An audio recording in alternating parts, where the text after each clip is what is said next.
Doing? Guys, raise your hand. We'll get you questions. Hey, how are you, Who do man? we got first? Well, we got had a scrimmage, so now some work after scrimmage. So Yeah. what's that been like? You know, I thought in the scrimmage the other day, I didn't think we did good enough job leveraging the run. You know, our offense does a really good job of getting hats to the point of attack, and they make you know, they crack replace, and they do a lot of different things that force your secondary to be able to come up and fit the run. I thought they did a really nice job of establishing some of the run the other day. I was really pleased the last two practices of how our guys got those things fixed, and that's really all you want to see is young defensive backs make a mistake and then they're able to get it corrected moving forward. And if we can continue to do that on this trajectory, we'll be in a good position by August 31st.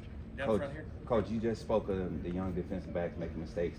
What are you seeing from that progression that's giving you confidence to continue to just that development process? What do they display? They're hungry. You know, they have an urgency to get things fixed. They have an awareness of what mistake they made and how they need to get it corrected. You know, if you walk up in our coaches' offices at night, you know, we all go up and we grade the film on our own as coaches, and then in the morning we'll come back. But that night, there's a bunch of freshmen in every single coach's room. I mean, just getting better, learning, taking every mental rep they can. You see them on the sideline, they're locked in. You know, these guys don't act like freshmen. They act like guys that want to be great and act like guys that have been there before, and that's really impressive from this group.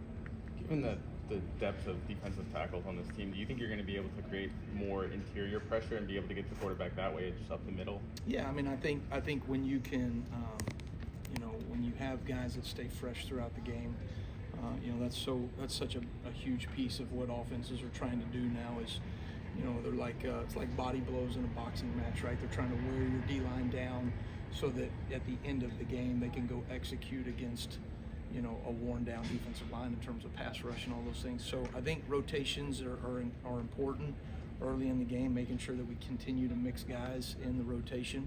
I think we've got a lot of talent. I think when we can move in and out of 4 down and some 3-4 structures and do some different things on the interior to get the right one-on-one matchups we want, right? Ultimately, that's what it comes down to is, can we get the right one-on-one matchup in pass rush, you know, based off of whatever scheme we're trying to get done there. But I think from a depth standpoint and a talent standpoint, we've got some pieces that we can work with personnel-wise. Guys, raise your hand for me. Jamie. Coach, I have a question outside of football. The basketball team right now, what Yeah. can you learn from them and be inspired? What can your team be inspired from them? You know, I've gotten to know Coach Oates a few years ago. In fact, Tom Allen, who I worked for and who Kalen worked for, Nate went to the same college years ago as Tom Allen, and so we made that connection years ago. Always been impressed with him. Love the way he carries himself, the way he leads his team. You know, it is fun to watch people that do things at a really high level and do things the right way have success, you know. And so to see Coach Oates and what that team has done and how hard they have worked, and you see a bunch of guys that are, you know, seniors now, right, that have worked a long time to get to this point, to be rewarded on the back end of their career is really special. So excited to see them. Got time for a few more questions, guys? Katie? Talk a little bit about that first scrimmage. What's one of the areas you want to see the defense fill in from that first finish to the second? I'm sure a lot of new things bring around that first time. You know, I want to see us continue to be able to fit the run in the way that we need to. You know, I think we've done a good job with those things. Sometimes in the first scrimmage, it's always the hardest one because an offense is putting in their install. Typically, they throw more pass plays than you have run plays in an install, so you see more passes in the first 7 practices, and then all of a sudden we get to a scrimmage and it's live and they're running the ball. So I just want to see those guys make those corrections and sustain corrections. The worst thing as a coach, right, is to know that you have gotten something corrected and then it shows back up 2 or 3 practices later. So just that our guys can sustain the corrections that they've made over the last 2 practices. Questions? Coach Wommack, with the more, right? the edges and the outside linebacker room, who are some of the guys that are really starting to emerge as like the go-to edge guys right now, early in the spring? You know, I think I've seen a number of our guys flash right now. You know, I think you can point to You know, a guy like Q Robinson, who's been here a long time, has done some really good things. I think he's continuing to settle into what we're doing defensively, understanding the scheme. We're fairly multiple at that position in terms of what we ask that player to do.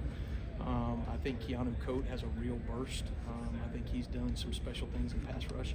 I've been really pleased with Quay Russaw over the last couple of days, and then to me, Yanze Pierre has a really special skill set. So I'm pleased with each one of those guys, particularly when it comes to their pass rush ability.